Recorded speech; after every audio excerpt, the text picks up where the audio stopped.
박근혜 전 대통령이 국회 탄핵 소추안 가결로 직무 정지된 뒤에도 청와대가 새 정부 출범 전까지 35억 원의 특수활동비를 사용한 것으로 나타났습니다. 전액 현금으로 지급되고 영수증 제출도 필요 없는 특수활동비를 누가 어디에 썼는지 밝혀야 한다는 지적이 나오고 있습니다. 문재인 대통령이 경총을 향해 비정규직으로 인한 사회적 양극화를 만든 주요 당사자 중 한 축이라고 강도 높게 비판했습니다. 경총이 효율성을 거론하며 비정규직 제도가 필요하다고 주장하자 대통령이 직접 반박에 나선 겁니다. 세월호 선체조사위원회가 선체 수색 과정에서 확보한 휴대전화 2대를 복원해 문자 메시지 등을 공개했습니다. 꼭 살아있어야 한다고 보낸 친구의 문자 메시지를 확인하지 못할 정도로 당시 급박했던 상황들이 고스란히 담겼습니다. 김상조 공정거래위원장 후보자의 위장 전입 사실이 새롭게 드러났습니다. 이낙연 국무총리 후보자와 강경화 외교부 장관 후보자에 이어 세 번째입니다. 청와대는 인사원칙 위배에 사과하면서도 선거 캠페인과 국정 운영의 무게가 같을 수는 없다며 양해를 구했습니다. 최순실 씨의 딸 정유라 씨 특혜 의혹과 관련한 교수 시위를 주도했던 김혜숙 교수가 이화여대 첫 직선제 총장으로 당선됐습니다. 최순실 사태 등에 대한 김신임 총장의 얘기를 들어보겠습니다. 수소, 우주의 75%. 그 무한한 수소로 자동차를 달리게 하다. 현대자동차. 시청자 여러분, JTBC 뉴스룸입니다. 청와대는 이른바 특수활동비를 대폭 줄이겠다. 어제 이렇게 발표했죠. 특수활동비는 전액 현금으로 지급이 되고 어디에 썼는지 밝히지 않아도 되는 돈입니다. 자, 그런데 박근혜 정부의 청와대가 탄핵안 통과로 대통령 직무가 정지된 뒤에도 올해 들어서만 특수활동비를 35억이나 쓴 것으로 확인됐습니다. 네, 누가 어떤 용도로 썼는지에 대한 조사가 필요하다는 지적이 나옵니다. 먼저 유선희 기자입니다. 청와대는 어제 특수활동비 대폭 축소 계획을 밝히면서 대통령 비서실 특수활동비 중 현재 남은 것이 약 127억 원이라고 밝혔습니다. 올해 편성된 특수활동비는 162억 원입니다. 35억 원 정도를 지난 정부 청와대가 쓴 겁니다. 박근혜 전 대통령은 지난해 12월 9일 국회에서 탄핵안이 가결되면서 직무 정지됐습니다. 대통령이 직무 정지로 공식 활동이 전무한 상태에서 청와대가 35억 원이라는 거액을 사용한 겁니다. 박근혜 대통령이 탄핵된 상태에서도 특수활동비가 32억 원이 집행된 것으로 나타나고 있습니다. 대통령의 기능이 정지된 상태에서 어떤 목적으로 어디에 사용된 것인지 밝혀줄 것을 촉구합니다. 특수활동비는 전액 현금으로 집행되고 영수증 처리도 필요 없습니다. 누가 어떤 용도로 얼마씩 썼는지를 전혀 알 수 없습니다. 청와대 핵심 관계자는 내역이 전혀 나타나지 않기 때문에 박 전 대통령이 직접 확인해주지 않으면 알 수가 없다고 밝혔습니다. 민주당은 직무정지된 대통령이나 당시 청와대 직원들이 특수활동비를 사용했다면 처벌 대상이 될 수 있다며 진상규명을 요구했습니다.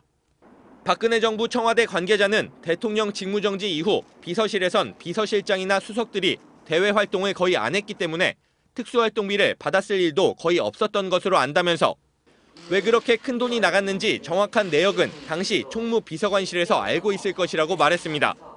하지만 그 내역을 알고 있을 이관직 전 청와대 총무비서관은 JTBC 취재진이 수차례 전화를 걸고 문자 메시지도 보냈지만 답을 하지 않았습니다. JTBC 유선입니다. 취재 기자와 좀 더 얘기를 나눠보겠습니다. 청와대 출입하는 정재윤 기자가 나와 있습니다. 자, 정재윤 기자.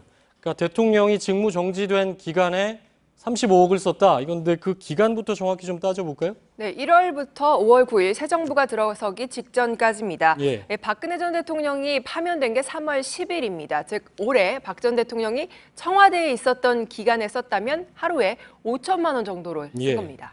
하루에 5천만 원은 이게 쓰기도 쉽지가 않을 텐데 대통령이 파면된 뒤에도 썼다고 봐야 되나요?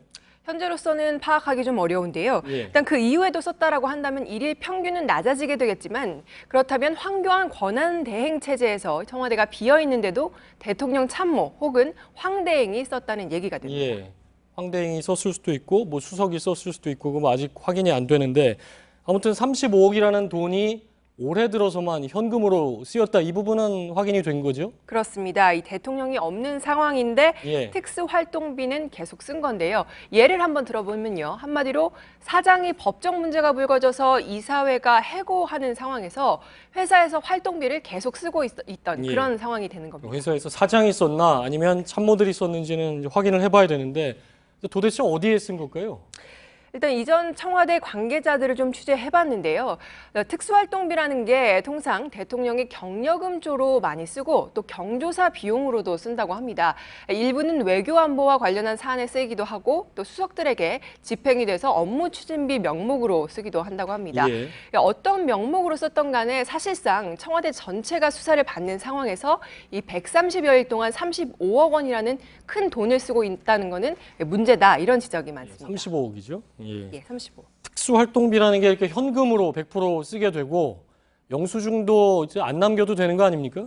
그러다 보면 현재 청와대에서는 문재인 정부 청와대에서는 이거 어디에 썼는지 알 길이 없다 이렇게 봐야 되겠죠. 일단 청와대 관계자, 현 청와대 관계자에게 이 부분을 한번 취재를 해봤습니다. 그랬더니 일단 특수활동비는 기록을 남기지 않기 때문에 예. 따로 어디에 썼는지는 알기가 좀 어렵다 이렇게 답을 했는데 다만 몇 가지 추론은 해볼 수 있다고 얘기를 했습니다. 특수활동비라는 게 대통령만 사용하는 건 아니고 아까 말씀하셨듯이 실제 각 수석실에서 예. 사용이 가능한 돈이기도 합니다. 청와대 관계자는 비서실의 민정이나 언론, 해외 쪽 그리고 국방 안보 관련해서 쓰는 특수활동비인 만큼 그쪽에도 사용이 되지 않았겠냐 이런 말을 했습니다. 지금 문재인 정부 청와대에서 이렇게 얘기를 했다는 거죠. 그렇습니다. 자, 그럼 박 전 대통령이 썼던 부분도 있을 것 같고 뭐 확실치는 않죠. 그러니까 대통령 수석실, 그러니까 비서실 그리고 국가안보실도 썼을 수 있다 이런 얘기인가요? 네, 일단 현 청와대 관계자 말로는 30억 전부를 박 전 대통령이 혼자 다 썼을 걸로 보긴 좀 어렵다 이렇게 예. 보고 있는데요. 물론 박 전 대통령이 사적인 부분들을 특수활동비로 사용했는지 여부는 확인이 좀 필요해 품위 보입니다. 유지비라든가 뭐 이런 쪽으로 그렇습니다. 썼을 수도 그런 있다는 부분들은 거죠. 좀 확인이 필요한 부분이고요. 또 청와대 관계자에 따르면 국가안보실에서도 상당 부분 사용했을 가능성이 있다는 건데요. 실제 특수활동비는 국가안보실 몫으로도 배정이 되기 때문입니다. 김관진 안보실장이 올 들어서 1월과 3월 두 차례 미국을 방문하기도 했는데 이때 이제 특수활동비가 사용됐을 가능성도 제기가 됐습니다. 이렇게 박 대통령이 수석실과 안보실 등과 나눠 썼을 수는 있지만 단순히 나눠 쓴 규모로 보기에도 좀 너무 큰 액수다 이런 지적이 나옵니다. 대통령 파면이 대통령 책임도 있고 청와대 책임도 있고 수사를 또 받는 상황인데 현금으로 35억이나 썼다는 게 이제 당연히 논란거리가 되는데 이게 뭐 법적인 문제도 불거질 수가 있는 부분인데 분명히 35억 그러니까 사용처를 밝힐 방법은 현재로서는 없습니까? 실제 이 돈에 대한 증빙 서류는 따로 없습니다. 하지만 각 정부마다 스타일이 조금씩 다르기 때문에요. 이 특수활동비와 관련된 내용을 따로 정리해놨을 가능성도 배제할 수는 없습니다. 다만 자료가 있다고 해도 이전 정부에서 폐기를 했거나 대통령 기록물로 이관을 했을 가능성이 큽니다. 때문에 현재로서는 감사나 수사를 통해서 밝혀내는 게 유일한 방법으로 보입니다. 그런데 아직 청와대에서 감사나 수사 의뢰를 하겠다 이런 방침은 얘기를 안 했죠. 그런 방침에 대해서는 언급하지 않았습니다. 근데 당연히 그게 어디에 써 있는지는 분명히 밝혀져야 될 부분이겠군요. 자, 정치부 정재윤 기자였습니다. 자, 문재인 대통령이 한국경영자총협회를 강도 높게 비판했습니다. 경총이 비정규직의 효율성을 거론하면서 문재인 정부의 비정규직 줄이기 방침을 비판하자 대통령이 직접 대응에 나선 겁니다. 이윤석 기자입니다. 문재인 대통령이 경총을 강도 높게 비판하는 발언을 했습니다. 문 대통령은 경총도 비정규직으로 인한 사회적 양극화를 만든 주요 당사자 중 한 축이라며 책임감을 갖고 진지한 성찰과 반성이 먼저 있어야 한다고 말했다고 박수현 대변인이 전했습니다. 어제 김영배 경총 부회장이 개별적 사정을 고려하지 않고 무조건 비정규직은 안 된다는 인식은 현실에 맞지 않는다고 언급하며 사실상 새 정부의 일자리 정책을 비판한 것에 대해 직접 반박한 겁니다. 국정기획자문위원회 박광온 대변인도 공공부문부터 정규직으로 전환하고 사회 전반으로 퍼져나가도록 하려는 걸 마치 민간에게 강제한 것처럼 이야기하는 건 오독이라고 비판했습니다. 대기업의 임금체불 사건을 언급하며 반성을 촉구하기도 했습니다. 김진표 위원장은 현장 점검 추진 방침도 밝혔습니다. 김 위원장은 압박으로 느낄 땐 느껴야 한다며 개혁은 잘못된 기득권을 정상적으로 가져오는 것이고 거기엔 고통이 따른다고 강조했습니다. 경총 관계자는 정부 정책에 반대한 게 아니라 노동계에서 나오는 과한 주장에 대해 언급했던 것이라며 오해가 있었던 것 같다고 해명했습니다. 새 정부의 재벌 개혁이 속도를 낼 것으로 보이는 가운데 문 대통령이 재계와의 관계를 어떻게 설정해 나갈지도 관심입니다. JTBC 이윤석입니다. 대기업의 소위 갑질을 막기 위한 방법도 구체화되고 있습니다. 정부는 납품업체에 악의적으로 손해를 끼치는 대형마트나 백화점에 기존 배상액의 3배까지 징벌적 배상을 물리는 방안을 추진키로 했습니다. 송우영 기자가 취재했습니다. 대형마트가 부당하게 납품 단가를 깎고 백화점이 일방적으로 입점업체 수수료를 올리고 공정거래위원회가 정기적으로 실태조사를 벌여 시정명령을 하고 과징금을 물리지만 유통 현장에서 근절되지 않는 대표적인 갑질입니다. 이를 억제하기 위해 공정위는 대규모 유통업법에도 징벌적 손해배상 제도를 도입하겠다고 국정기획자문위원회에 보고했습니다. 대규모 유통업법에 징벌적 배상을 새로 도입하는데 그 배상의 범위는 3배 이내. 징벌적 손해배상은 기업이 고의로 한 불법 행위에 대해 발생한 손해의 최대 3배까지 배상을 하도록 한 제도입니다. 지금까지는 대기업과 하도급 업체, 프랜차이즈 본부와 가맹점 사이에 적용했는데 백화점과 마트로 범위를 넓히겠다는 겁니다. 공정거래위원회는 악의적인 불법 행위에 적용한다는 큰 기준을 세우고 구체적인 대상 행위는 향후 입법 과정에서 논의할 거라고 밝혔습니다. 공정위는 또 프랜차이즈 가맹본부에 부당한 행위를 신고한 가맹점이 보복당하는 걸 막기 위한 규정도 새로 만들기로 했습니다. JTBC 송우영입니다. 네, 박근혜 정부에서 유난히 강조했던 게 비정상의 정상화입니다. 하지만 박근혜 최순실 게이트 이후에 청와대와 정부의 비정상적인 권력 남용이 드러나기도 했지요. 자, 이를 다시 되돌리는 작업도 시작되고 있습니다. 경찰은 과잉 진압 논란을 빚었던 살수차 그리고 차벽을 앞으로는 원칙적으로 시위 현장에 배치하지 않겠다고 밝혔습니다. 강버들 기자입니다. 서울 세종대로 사거리가 경찰버스와 바리케이트로 겹겹이 가로막혔습니다. 시민들은 통행로를 찾지 못해 헤매고 일부 집회 참가자들은 집회와 행진을 막지 말라며 경찰과 충돌합니다. 살수차가 뿜는 거센 물살에 맞은 참가자들은 몸을 제대로 가누지 못합니다. 2015년 11월 14일 대규모 도심 집회 당시 상황입니다. 이날 물대포에 맞고 쓰러진 농민 백남기 씨는 지난해 9월 끝내 숨을 거뒀습니다. 대한민국 공권력이 국민을 죽였습니다. 최루탄 가스가 포함된 물대포에 맞아서 나가 떨어지는. 이후 차벽이 자유로운 집회를 막아 불필요한 충돌을 유발한다는 지적이 이어졌습니다. 생명과 안전을 위협하는 살수차 사용을 중단하거나 제한해야 한다는 목소리도 더 높아졌습니다. 1년 반이 지나도록 개선 움직임이 없던 경찰이 오늘 원칙적으로 살수차 차벽을 배치하지 않겠다는 방침을 내놨습니다. 불법 폭력 집회가 예상되는 경우가 아니라면 집회의 자유를 최대한 보장하겠다는 겁니다. 조국 청와대 민정수석이 경찰에 수사권 조정을 원하면 인권 문제 개선안을 마련하라고 언급한 지 하루 만입니다. 하지만 경찰이 집회 목적과 주최 단체, 규모 등을 종합적으로 판단해 배치 여부를 결정하기로 한 만큼 실제 현장에서 원칙을 어떻게 적용할지 주목됩니다. JTBC 강버들입니다. 네, 어제 영화배우 송강호 씨가 뉴스룸에 출연했지요. 블랙리스트는 존재 자체로 문화예술인들을 위축시킨다 이렇게 얘기를 했습니다. 자, 정부는 블랙리스트를 원천적으로 차단하기 위한 계획을 마련 중인 것으로 확인됐습니다. 문화예술계 지원기구를 정부로부터 독립시키는 것을 목표로 하고 있다고 밝혔습니다. 서효정 기자가 보도합니다. 자신의 연극에서 박정희 전 대통령을 풍자했던 작가 박근영 씨. 2012년 대선에서 당시 문재인 후보 지지연설을 했던 연출가 이윤택 씨. 이들은 지난 2015년 한국문화예술위원회의 예술인 지원 사업 심사에서 배제됐습니다. 이른바 블랙리스트에 올라 있었기 때문입니다. 오늘 문체부는 업무보고에서 블랙리스트 문제가 재발하지 않도록 문화예술인 지원 시스템을 바꾸겠다고 했습니다.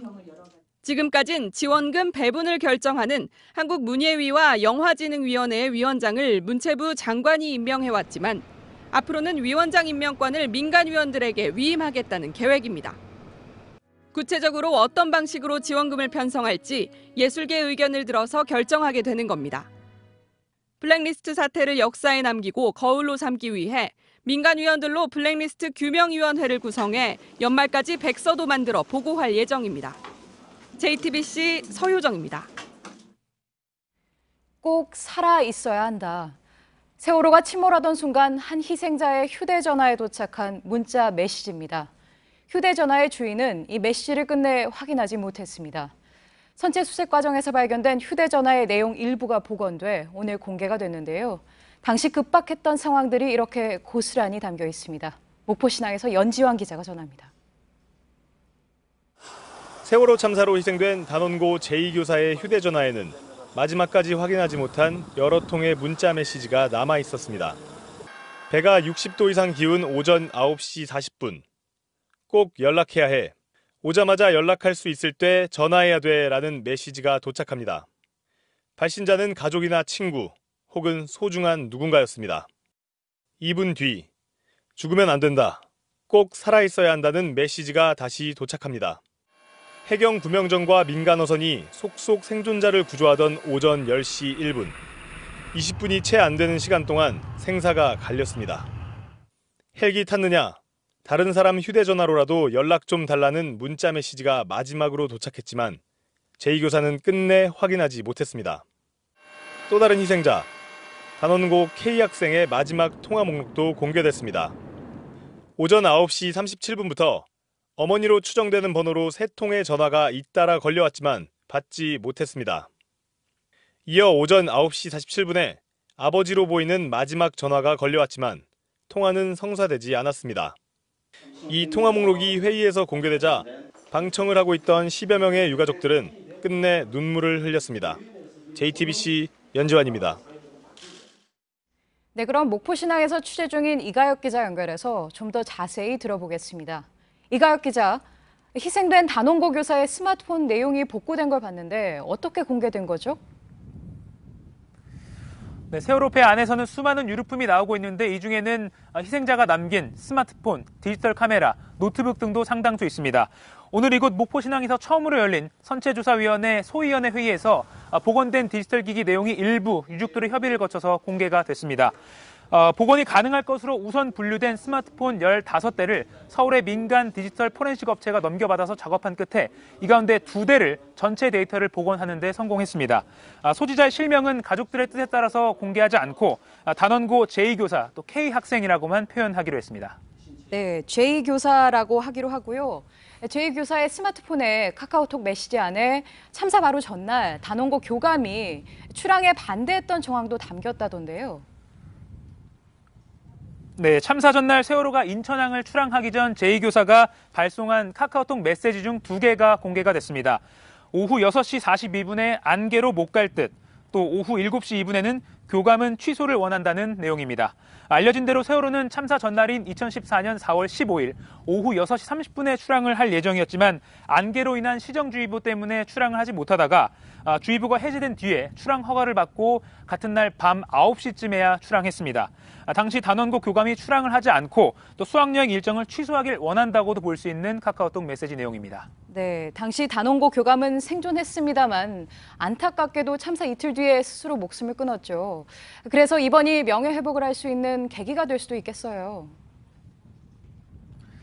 네, 단원고 강민규 교감은 참사 당시 생존했지만 참사 발생 이틀 뒤에 스스로 목숨을 끊었습니다. 당시 200명의 생사를 알 수 없는데 혼자 살기에는 힘에 벅차다. 나에게 모든 책임을 지어달라. 내가 이 수학여행을 추진했다는 유서를 남겼습니다. 오늘 공개된 제2교사의 카카오톡 메시지를 통해서 강교감이 참사 당시에 출항을 반대한 정황이 조금 더 구체적으로 밝혀지면 자살이라는 이유로 그동안 순직 처리를 받지 못했던 강교감의 명예도 회복될 것이라고 그런 추측도 나오고 있습니다. 선체조사의 관계자도 인천 앞바다의 안개가 진도 앞바다에서 배가 침몰한 것과 크게 관련이 없다고 볼 수도 있지만 학교 관계자들이 출항 여부를 논의한 정황이 가족들 입장에서는 짚고 넘어갈 부분이라고 판단해서 공개하게 됐다고 설명했습니다. 네, 스마트폰 정상 작동이 멈춘 시각도 추정이 가능하다던데요. 침몰 당시 상황을 좀 더 명확히 하는데 참고가 되겠죠? 네, 마지막 메시지를 읽지 않은 시각, 또 데이터 전송이 끊긴 시각 등을 통해서 스마트폰 정상 작동이 멈춘 시각을 추정할 수가 있습니다. J 교사의 스마트폰은 참사 당일 오전 10시 1분, K 학생의 스마트폰은 오전 9시 47분에 정상 작동이 멈춘 것으로 나타났습니다.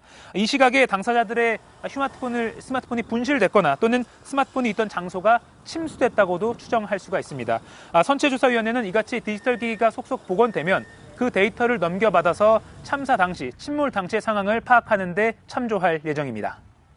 네, 목포 신화에서 이가혁 기자였습니다. 오늘 문학의 블랙리스트 관련 재판이 열렸는데요. 세월호 참사 이후 상영 논란이 일었던 다큐멘터리 영화 다이빙벨과 관련해 박근혜 정부가 조직적으로 상영을 방해했다는 증언이 나왔습니다.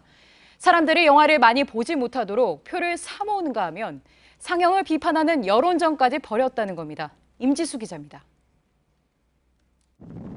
세월호 참사가 발생한 지 5달이 지난 2014년 9월 강모 전 청와대 국민소통비서관실 행정관은 다이빙벨 상영 확산을 막기 위한 액션 플랜을 실행한 뒤 보고해야 한다는 지시를 받았습니다. 강 전 행정관은 다이빙벨 상영관 455석 전 좌석을 모두 구매하고 영화를 깎아내리는 내용을 언론에 내보낸 뒤 김기춘 실장에게 보고해야 한다는 선임 비서관의 지시를 업무 수첩에 기록해놨습니다. 강 전 행정관은 오늘 김기춘 전 실장의 문학의 블랙리스트 재판에 증인으로 나와 이 같은 지시는 실제 이행이 됐다고 밝혔습니다. 그런데 이 작업을 도맡은 사람이 바로 허현준 청와대 행정관이었다는 증언도 추가로 내놨습니다. 허 행정관은 친정부 관제 데모를 주관한 혐의로 검찰 수사를 받고 있습니다. 앞선 재판에선 박근혜 정부가 다이빙벨 상영 확산을 막기 위해 어버이연합의 상영 반대 기자회견 일정까지 파악하고 보수 인터넷 매체 간부를 접촉해 반대 기사를 요청했다는 증언이 공개되기도 했습니다. JTBC 임지수입니다. 김진표 국정기획자문위원장이 내년부터 시행될 예정인 종교인 과세를 2년 늦추는 법안을 준비하고 있어 논란입니다. 청와대는 김 위원장 개인의 생각이라고 밝혔는데 그러면서 비판은 더욱 커지는 상황입니다. 박사라 기자입니다. 김진표 국정기획자문위원장이 발의 준비 중인 소득세법 개정안입니다. 내년부터 종교인에게도 세금을 매기기로 한 걸 2020년까지 2년 늦추자는 게 핵심 내용입니다. 종교인 소득의 범위가 명확하지 않고 구체적인 과세 기준과 절차도 마련되지 않아 준비가 부족하다는 이유입니다. 하지만 이미 비슷한 이유로 지난 2년 동안 늦춰져 왔는데 또다시 늦추자는 건 설득력이 떨어진다는 지적이 나옵니다. 종교인 과세 법안은 40여 년간의 긴 논쟁 끝에 지난 2015년 국회를 첫 통과했지만 당시에도 종교계의 혼란을 이유로 한 차례 늦춰졌습니다. 참여연대는 성명을 내고 공평 과세의 원칙을 스스로 훼손하는 데 대해 강력한 유감의 뜻을 표명한다고 비판했습니다. 특히 새 정부 인수위원장격인 김진표 위원장이 비과세 감면을 축소하고 공평 과세를 하겠다는 문재인 정부 공약과 다른 방향을 주도하는 건 문제가 있다는 지적이 나옵니다. 이에 대해 청와대 측은 김 위원장의 개인 의견이며 공식적으로 조율된 바는 없다고 말했습니다. 특정 종교의 독실한 신자로 알려진 김 위원장이 청와대 정부와 조율 없이 개인 생각을 얘기한 게 아니냐는 비판이 나오고 있습니다. JTBC 박사라입니다. 문재인 정부 인사청문회 대상자들의 위장전입 문제, 이게 잇따라 드러나면서 이낙연 총리 후보자의 인사청문 보고서 채택도 난항입니다. 자, 예정대로라면 오늘 청문 보고서가 채택됐어야 하지만 야당이 거부하면서 무산됐습니다. 최수연 기자입니다. 오전부터 여야 4당의 인사청문 특위 간사들은 청문 보고서 채택 여부를 논의했습니다. 여당인 더불어민주당은 이 후보자가 결정적인 결격 사유가 없고 내각 구성에 시급함을 들어 적격 의견의 보고서 채택을 주장했습니다. 자유한국당은 위장 전입 문제 등에 대해 부적격 입장을 분명히 했습니다. 오늘 아침에 김상조 보도가 계속 이어지고 있어서 이 총리 후보자 청문회와 관련돼서 부글부글 끓고 있는 심정입니다. 국민의당과 바른정당은 당초 이낙연 총리 후보자의 청문 보고서 채택에 부정적이지 않았지만 김상조 공정거래위원장 후보자까지 위장 전입 문제가 나오자 상황이 바뀌었습니다. 야당은 결국 문재인 대통령의 사과를 요구했습니다. 그러나 청와대는 임종석 비서실장이 사과했고 야당의 반발로 예정됐던 인사청문특위 전체 회의는 열리지 못했습니다. 여야는 당초 29일 국회 본회의에서 이낙연 총리 후보자의 통과 여부를 표결에 붙이기로 한 바 있습니다. 주말 사이 여야 합의가 이루어지지 않으면 표결이 연기될 가능성도 있습니다. JTBC 최수연입니다. 그런데 김상조 공정거래위원장 후보자 역시 위장 전입이 있었던 것으로 확인됐습니다. 부동산 투기나 학교 배정 목적이 아니라고 했지만 야당은 결정적인 결격 사유라고 비판했습니다. 이희정 기자입니다. 첫 번째 위장 전입은 1997년입니다. 당시 살던 경기도 구리시 아파트에서 인근의 다른 아파트로 부인과 아들이 주소지를 옮겼지만 실제 거주하지는 않았습니다. 김상조 후보자는 교사인 부인이 지방으로 발령나자 친척집에서 아들이 계속 학교를 다닐 수 있도록 주소지를 옮겼다고 밝혔습니다. 2004년 해외 연수 중에는 6개월간 주소지를 서울시 강남구 대치동에서 양천구 목동으로 옮겼습니다. 역시 실제 거주는 하지 않았습니다. 김 후보자는 해외 연수 중 우편물을 수령하기 위해서였다고 밝혔습니다. 공정위 측은 부동산 투기나 좋은 학군 배정 등 부정한 의도가 없었다고 주장했습니다. 청와대는 김상조 후보자를 인사검증할 때 위장 전입 문제가 드러났지만 투기 목적이나 자녀의 학군 등을 위한 것이 아닌 점을 감안했다고 밝혔습니다. 하지만 야당은 김 후보자가 재벌 저격수로 불려온 만큼 공정거래위원장 자격이 없다며 후보 사퇴를 요구했습니다. JTBC 이희정입니다. 자, 이렇게 잇단 위장 전입 논란에 청와대가 오늘 해명에 나섰습니다. 임종석 비서실장은 국민 여러분께 죄송하다 이렇게 사과했는데요. 자, 하지만 야당은 문재인 정부가 약속한 5대 인사 원칙을 취임 초부터 어긴 것이어서 이게 비서실장이 사과하고 넘길 문제가 아니다. 이런 입장을 밝혔습니다. 고석승 기자입니다. 후보자들의 위장 전입 논란이 거듭되자 청와대가 입장을 밝혔습니다. 국민 여러분께 죄송하다는 말씀드립니다. 국회의 청문위원님들께도 송구한 마음과 함께 넓은 이해를 구합니다. 문재인 대통령은 대선 기간 중에 병역 면탈과 투기, 그리고 위장 전입이나 탈세와 같은 5대 비리 관련 인사는 고위직에서 배제하겠다고 약속한 바 있습니다. 위장 전입 논란에 사과는 했지만 현실적 제약이 있다고 주장했습니다. 그러면서 부동산 투기나 자녀의 유명 학군 배정을 위해서였는지, 그리고 얼마나 심각하고 반복적이었는지도 종합적으로 봐야 한다고 말했습니다. 이와 관련해 내부적으로 세부 기준을 마련하겠다고도 덧붙였습니다. 하지만 야당은 즉각 반발했습니다. 자유한국당은 검증 기준이 고무줄 잣대라며 정치적 꼼수라고 비판했고, 국민의당은 당사자인 대통령이 진솔하게 해명해야 한다고 말했습니다. 이처럼 문재인 정부 초기 인선에서 위장 전입 논란이 커지자 남은 내각 인선이 늦춰질 것이라는 전망도 나옵니다. 청와대가 인사검증에 더 시간을 쓸 수밖에 없게 됐다는 해석입니다. JTBC 고석승입니다. 이화여대 첫 직선제 총장에 김혜숙 교수가 당선됐습니다. 김 교수는 지난해 최순실 국정농단 사건이 불거졌을 당시에 정유라 특혜 의혹에 대한 진상규명을 요구하는 교수 시위를 주도했습니다. 김태영 기자가 보도합니다.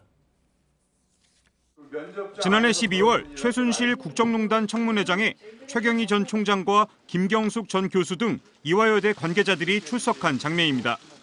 이들은 정유라 씨 부정 입학 의혹에 대해 모르쇠로 일관했습니다. 하지만 최경희 전 총장 바로 뒷줄에 앉아있던 김혜숙 교수는 이들과 달랐습니다. 사실 참 참담한 느낌입니다. 저희 이화여대 안에 오랫동안 적폐된 여러 가지 그 가버넌스의 문제의 일부라고 저희는 생각을 합니다. 그래서 이대 영문학과 7위학번인 김 교수는 2002년부터 2006년까지 이대 교수협의회 회장을 지냈고 2014년부터 교협 공동회장을 맡았습니다. 지난해 정유라 특혜 의혹이 불거졌을 땐 총장 퇴진을 요구하는 학생들과 뜻을 같이하며 교수 시위를 주도했습니다. 당시 국회 청문회장에서 경찰에게 진압당하는 이대 학생들 영상을 보고 눈물을 흘리기도 했습니다. 김 총장은 재학생까지 참여해 선출한 첫 직선제 총장이 됐습니다. 정유라 사태로 무너진 신뢰를 회복하고 공식 사과도 하겠다고 밝혔습니다. 비정상의 정상화라고 하는 말이 있듯이 그런 그 이화의 원래의 모습을 되찾고 명예를 회복하는 그런 방향으로 나아가도록 하겠습니다. 적절한 시점에 적절한 방식으로 하겠습니다.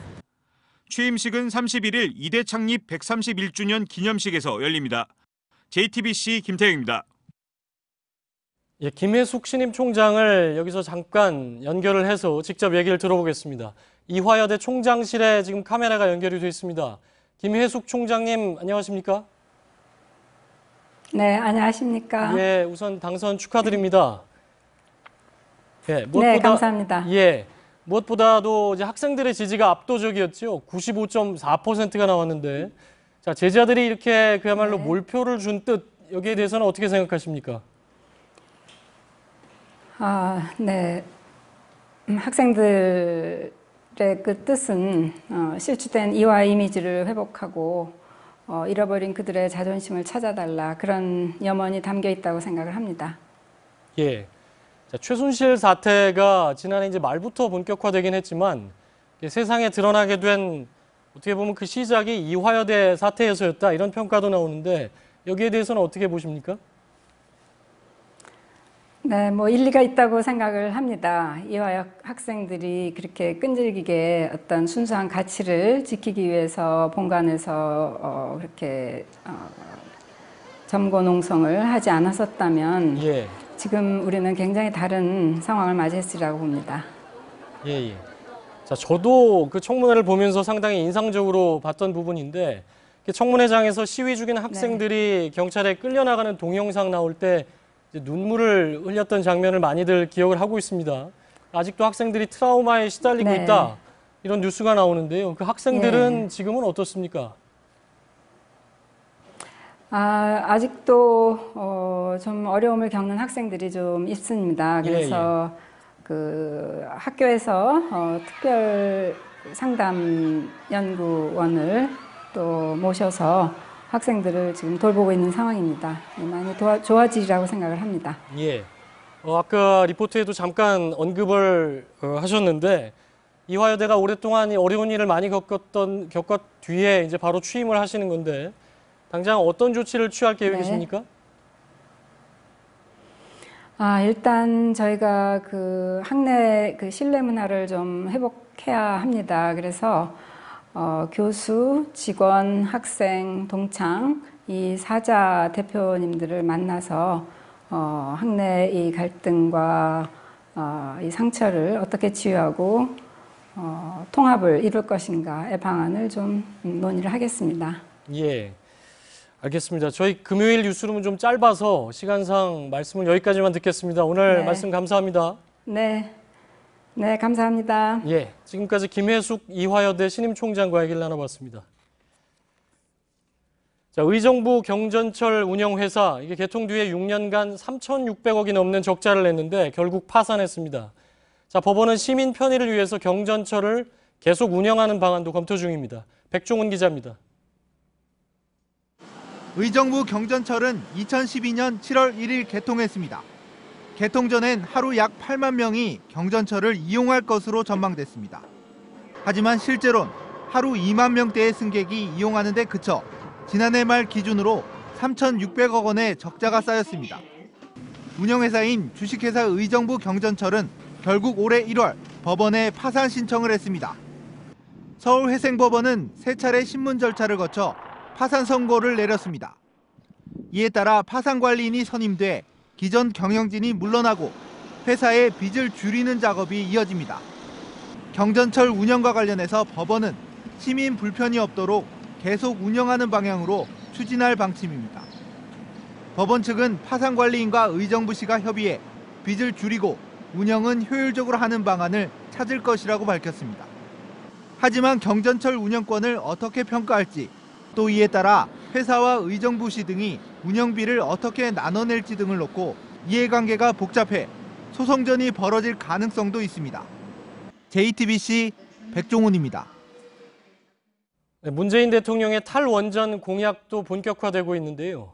경북 울진에 지을 예정이었던 신한울 3, 4호 원전의 설계 용역이 잠정 중단됐고 신고리 5, 6호기 그리고 천지 1, 2호기 등 짓고 있거나 지을 예정인 원전에도 비슷한 조치가 내려지고 있습니다. 윤두열 기자입니다. 경북 울진에 건설될 예정이었던 신한울 원전 3, 4호기의 설계가 중단됐습니다. 한수원은 설계 용역을 맡고 있는 한전기술에 설계를 일시적으로 중단해달라고 요청했습니다. 신규 원전 중단을 공약한 문재인 대통령 당선 이후 구체적인 조치가 나온 건 이번이 처음입니다. 경북 영덕에 건설될 천지 원전 1, 2호기의 경우 부지 매입이 10%가량 진행됐는데 추가 매입은 일단 중단하기로 했습니다.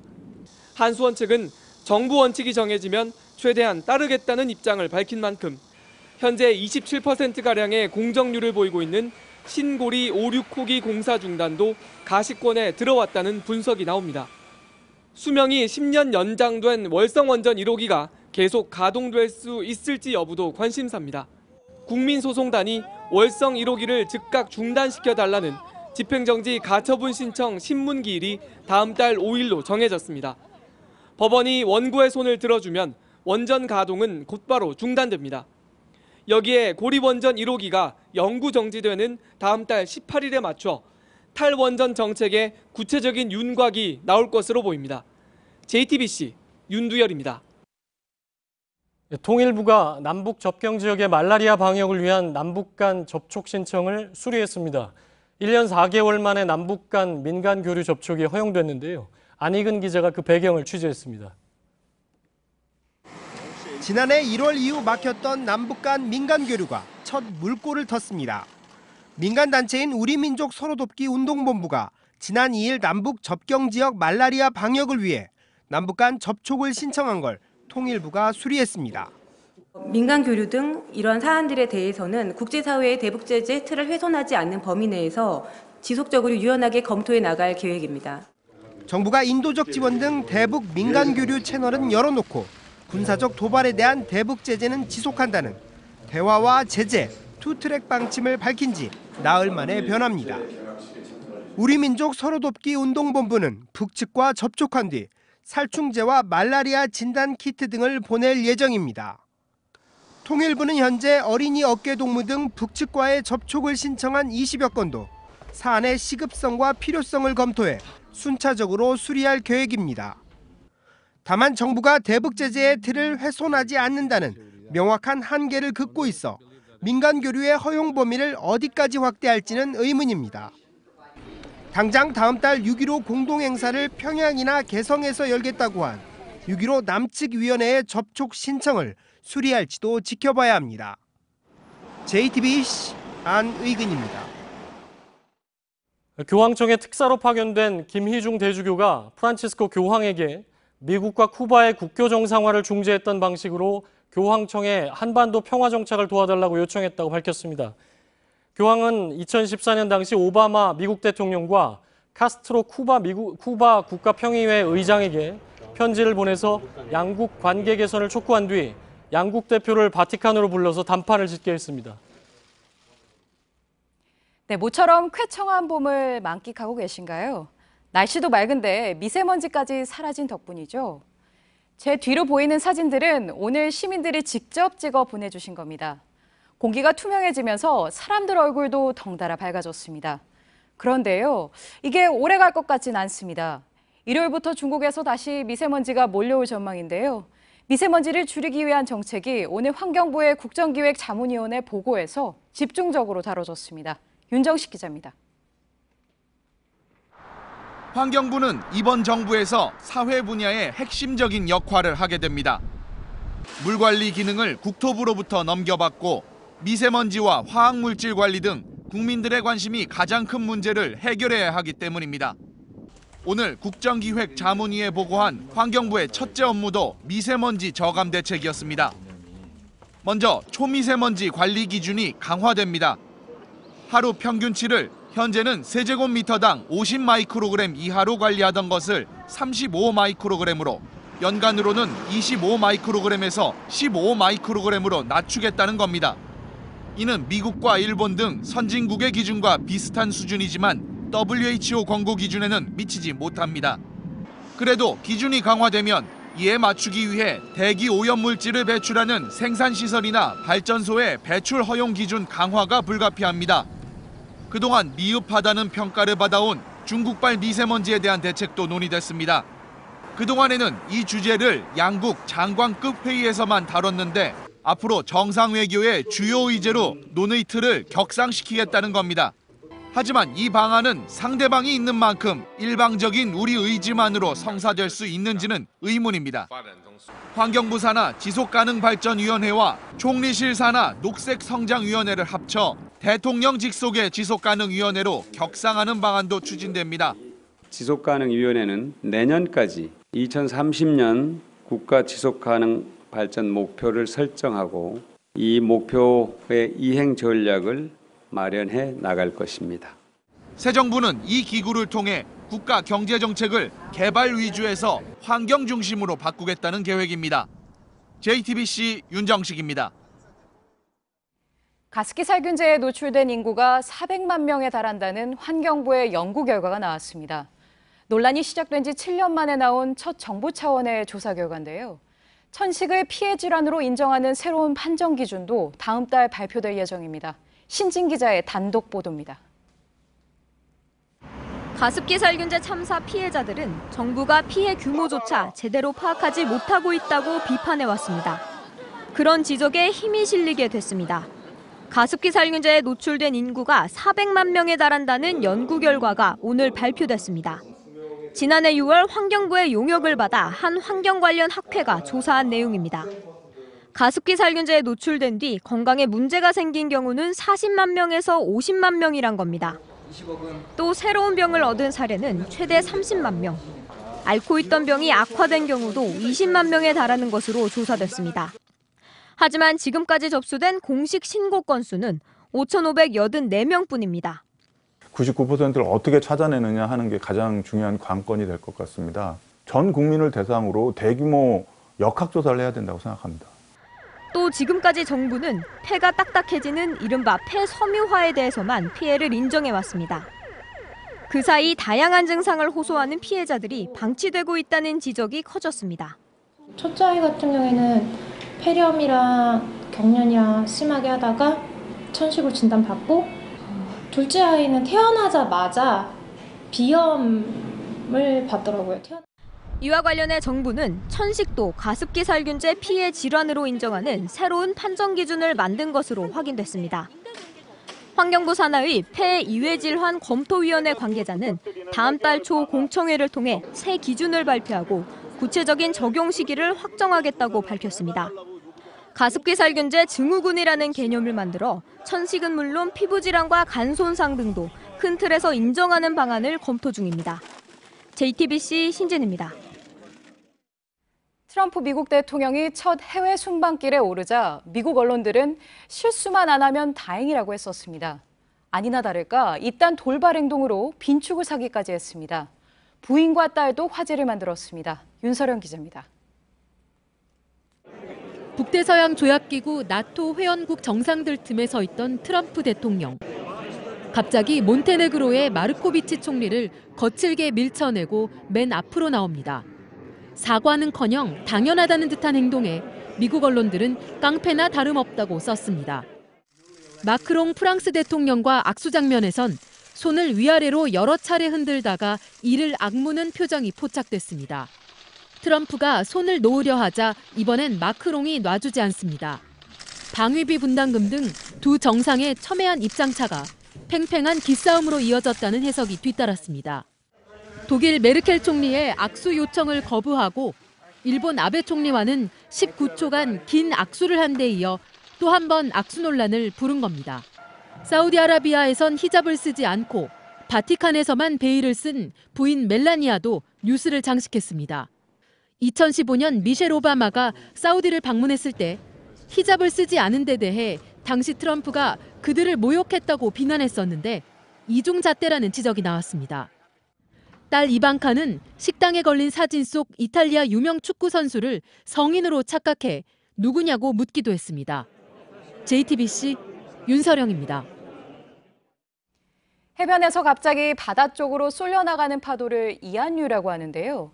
해운대에선 이한류 때문에 사고가 끊이질 않습니다. 이 역파도를 잡기 위해 보통은 해수욕장이 개장하기 전에 바다에 모래를 부어왔는데요. 올해는 이마저도 못하고 개장하게 돼 안전에 비상이 걸렸습니다. 구석찬 기자입니다. 부산 해운대 백사장으로 밀려온 파도가 순식간에 바다 쪽으로 쭉 빠져나갑니다. 해운대에선 지난 2년 동안에만 144명이 이한류에 휩쓸렸다 구조됐습니다.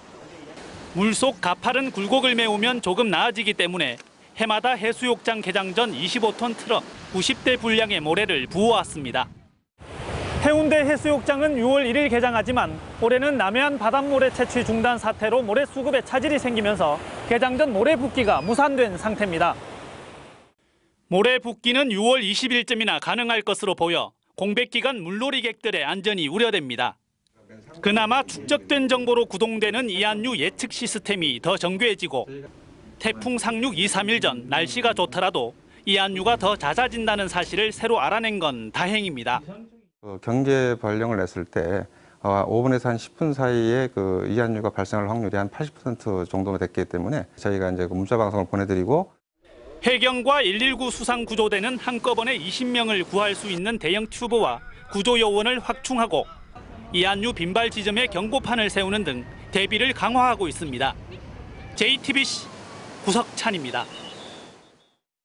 인간과 알파고의 5대1 대결에서 알파고가 완벽한 승리를 거뒀습니다. 인간팀은 머리를 맞대고 총공세에 나섰지만 알파고에겐 소용이 없었습니다. 내일은 중국 커제 구단과 알파고의 마지막 3차전이 펼쳐집니다. 주정환 기자입니다. 세계 바둑대회 챔피언 경력을 보유한 중국의 프로 구단 5명이 한자리에 모였습니다. 5명이 한 팀으로 상의해서 최선의 수를 찾는 상담 바둑입니다. 대국의 하이라이트는 알파고의 60번째 수였습니다. 갇혀있던 백돌이 흙의 포위를 뚫고 쉽게 탈출하면서 판세는 확실히 알파고 쪽으로 기울었습니다. 결국 인간팀은 254수 만에 항복을 선언했습니다. 내일은 이미 2연승을 한 알파고가 중국 커제 구단을 상대로 마지막 3차전을 벌입니다. 커제는 이미 100을 선택한 가운데 흙을 잡은 알파고가 초반부터 어떤 창의적인 수법을 보여줄지 주목됩니다. JTBC 주정환입니다. 요즘 드론은 다양한 분야에서 활용되고 있죠. 이제는 팀을 나눠서 축구 경기를 하는 드론 축구까지 등장했습니다. 이 이색적인 경기 현장에 정진명 기자가 다녀왔습니다. 청팀과 홍팀으로 나뉜 10대의 드론이 일제히 날아오릅니다. 둥근 보호 장구에 둘러싸인 드론은 공격과 수비를 위해 거친 충돌도 마다하지 않습니다. 진용을 갖춰 날아다니더니 둥근 링 모양의 골대를 통과하며 득점에 성공합니다. 드론의 축구의 규칙을 접목한 신개념 스포츠 드론 축구 경기입니다. 가로 20m, 세로 10m, 높이 4m 경기장에서 펼쳐지는 박진감 넘치는 경기에 관중들은 눈을 떼지 못합니다. 전국 30개 드론 축구팀이 오늘 전북 전주에 모여 드론 축구 선수단 창단식을 가졌습니다. 다음 달에는 경기도에서 첫 공식 전국 대회도 열립니다. 캐나다나 중국, 일본 등지에서도 많은 관심을 보이고 있기 때문에 해외 팀까지도 창단을 시켜서 올 하반기에는 대한드론축구협회가 설립되고 정규 드론축구 리그도 시작될 예정입니다. JTBC 정진명입니다.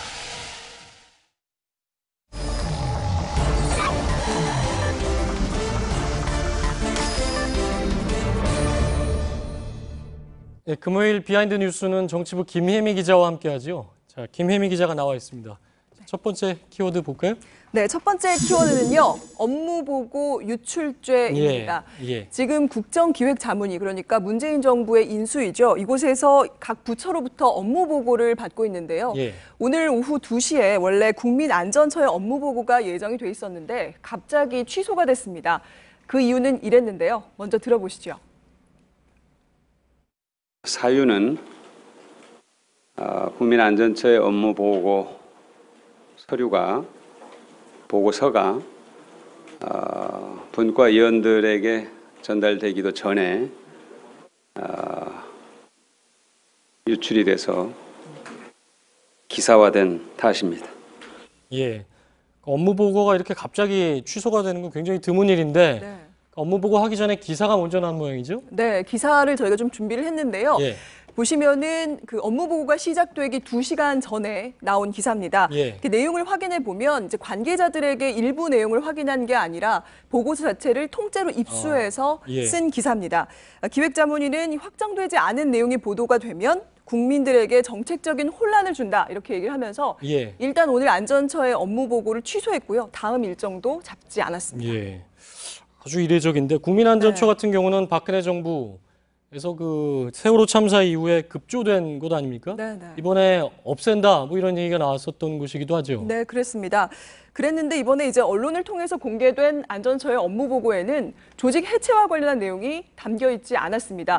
그래서 일부에서는 이제 부처에서 일종의 언론 플레이를 한 게 아니냐 이런 얘기가 나왔는데요. 그 내용이 맞는지 여부도 아직 확인은 안 되는 거죠? 네, 그렇습니다. 기획자문위나 또 안전처에서는 그런 사실은 없다 이렇게 강하게 부인을 했습니다. 지금 국무조정실에서요. 그 국무조정실에서 이 유출 경위에 대해서 조사를 하고 있다고 합니다. 새 정부 뭐 언제나 그랬지만 보안, 부처 업무 보고 같은 경우 보안을 각별히 신경을 쓰지 않습니까? 네, 이번에도 굉장히 신경을 쓰고 있습니다. 저희가 사진을 준비했는데 보시면 이제 업무 보고서에는 이렇게 대외 유출 금지 이렇게 써 있습니다. 딱 써 있고요. 그리고 연번을 매겨서 이 보고서 자체를 관리합니다. 그리고 업무 보고에 참여한 부처 관계자들에게 얘기를 좀 들어봤더니요. 이제 비공개회의가 시작이 되면 부처 관계자들에게 손을 들라고 해가지고 거듭 신원을 또 확인하는 절차를 거친다고 합니다. 그러니까 새 정부 로드맵이 나오는 거기 때문에 잘못 보도가 될 경우에 이제 여러 가지 문제가 발생을 할 수 있어서 그렇게 한 것 같고, 자 다음 키워드를 볼까요? 네, 다음 키워드는요. 센터는 나의 것입니다. 미국 트럼프 대통령이 오늘 나토 정상회의에 처음으로 참석을 했습니다. 아까 그 리포트 나왔던 그 내용이군요. 그렇습니다. 사진을 찍었는데요. 사진을 좀 자세히 보시면요. 왼쪽에는 나토 사무총장이 있고요. 오른쪽에는 영국 메이 총리가 있습니다. 그리고 트럼프 대통령이 이렇게 당당하게 센터 대통령은 자리를 뭐 항상 가운데 사진에 있죠. 네, 그렇습니다. 그런데 이 사진보다 이 사진을 찍기 직전에 아까 저희가 잠깐 보여드렸는데 그 비하인드 영상이 더 주목을 받았습니다. 보여드렸지만 다시 한번 보시죠. 저분이 거세게 치면서 앞으로 나가는군요. 깜짝 놀라는데. 네, 밀처짐을 당하는 사람은요. 몬테네그로의 두스코 마르코비치 총리인데요. 놀라서 좀 옆으로 살짝 어색하게 웃어넘기면서 비키긴 했는데 이제 미국 언론 등은 외교적인 관례와는 거리가 상당히 먼 아주 무례한 행동이었다라고 비판을 했습니다. 논란이 일자 백악관 측은 가벼운 인사였을 뿐이다 이렇게 해명을 또 했습니다. 가벼운 인사였다가 더 어처구니가 없는데 그 정상회의에서는 어디에서 사진을 찍느냐 이게 뭐 미리 정해놓은 건 아닌 거죠, 그러니까? 일부 그러니까 정해놓는다고 합니다. 그렇습니까? 그러니까 정상회의 굉장히 중요한 자리이기 때문에요. 뭐 트럼프 미 대통령이 이렇게 밀쳤다라고 해서 센터 자리를 억지로 차지한 건 아닙니다. 외교적인 관례에 따라서 뭐 해당국의 정치적인 영향력이라든가 그리고 이 정상이 얼마나 직위를 오래 유지했느냐 뭐 이런 부분들을 따져서 위치를 선정한다고 합니다. 그리고 또 아무래도 이렇게 정치인들은요 이런 사진을 찍거나 하는 것들이 다 메시지가 있기 때문에 굉장히 민감할 수밖에 없는데요. 국내 행사에서도 이렇게 사진을 찍는 위치를 두고 비슷한 장면이 연출되기도 했습니다. 그래서 한번 저희가 준비한 영상을 함께 좀 보시죠. 토론회 때죠? 이게 대선 직전에 4월의 영상인데요. 저는 그 정상회담하고 달라서 원래 위치가 정해지지 않았을 것 같은데 나오라고 비키라고 하는 거군요. 그래서 문재인 당시 이제 문재인 안철수 후보 사이에 홍준표 후보가 센터로 자리를 잡는 그런 모습입니다. 홍준표 후보는 뭐 공개적으로도 본인이 트럼프 예언했었기 때문에 그럴 수도 있다 보여지기도 하고요. 네네. 자, 마지막 키워드 볼까요? 네, 마지막 키워드는 팔 수 없는 물건입니다. 예. 오늘 이낙연 총리 후보자의 청문 보고서 채택이 결국 불발됐는데요. 예. 사실 국민의당 오전 회의에서부터 이 총리 후보자에 대한 이런 기류가 느껴졌습니다. 관련 발언부터 좀 보시죠. 어떻게 보면 개업식에 와 있는 심정이다. 웬만하면 물건을 팔아주고 싶은데 물건이 너무 하자가 심해서 도저히 팔아줄 수 없는 그런 딜레마에 봉착해 있다. 그러니까 뭐 여러 가지 결격 사유가 있다는 취지인데 네. 어쨌든 총리 후보자를 물건이라고 얘기를 한 거네요. 네, 그렇습니다. 청문 보고서를 이제 채택을 하고 예. 국회에서 임명 동의안 통과를 시켜줘야 총리로 임명이 되잖아요. 예. 그런데 이 말을 해석하면 국민에게 팔 수 없는 물건이다 이런 예. 거죠. 그래서 여권 일각에서는 전남지사를 지낸 총리 후보자를 이렇게 물건에 비유하는 건 과한 게 아니냐 이런 얘기가 예. 나오긴 했습니다. 사실 총리 후보자가 아니더라도 사람을 물건에 비유해서 판다. 뭐 이게 좀 여러 가지 논란이 있을 수 있는데 근데 사실 그 얘기가 나오기 전에 예. 이낙연 후보자 역시 당초에 예상했던 것보다는 여러 가지 결격 사유가 있다. 뭐 이런 얘기는 나오고 있죠. 네, 이틀 청문회가 진행이 됐는데요. 예. 사실 그 아들의 전세자금 문제라든가 이런 부분에 대해서 자료 제출이 충분치 않았다라는 문제가 야당에서 계속 제기가 됐습니다. 그런데 결정적으로 걸림돌이 된 건 이 위장 전입 문제였는데요. 예. 본인이 인정을 했고 오늘 청와대에서 임종석 비서실장의 입장 표명이 있었지만 야당은 이제 그것만으로는 부족하다라는 입장을 계속 보이고 있습니다. 그래서 문 대통령의 직접적인 언급이 있어야 한다는 주장을 펴고 있어서요. 예. 이후 추이는 조금 더 지켜봐야 할 것 같습니다. 사실 이번에 인수위가 없었기 때문에 네. 구체적으로 검증할 그 기간이 없었고 네. 그러다 보니까 이런 부분이 제대로 검증이 안 된 게 아니냐 뭐 네. 이런 얘기가 나오고 있죠. 다음 주부터 이제 장관 후보자가 발표가 예. 될 텐데 거기에 대해서는 검증이 제대로 돼야겠네요. 네, 그렇습니다. 자, 정치부 김혜미 기자였습니다. 날씨입니다. 오늘은 날씨가 맑은데도 비교적 선선했는데요. 내일 낮부턴 남쪽에서 따뜻한 공기가 유입되면서 다시 더워집니다. 강원 동해안에 약간의 빗방울이 떨어지는 것을 제외하면 주말 내내 전국이 맑겠습니다. 네, 오늘은 밤샘 토론이 있는 날이죠. 오늘 주제는 첫발된 문재인 정부 국정운영 성적표는인데요. 5개 당의 의원들이 출연할 예정이니 많은 시청 바랍니다. JTBC 뉴스룸을 마치겠습니다. 시청해주신 여러분 고맙습니다.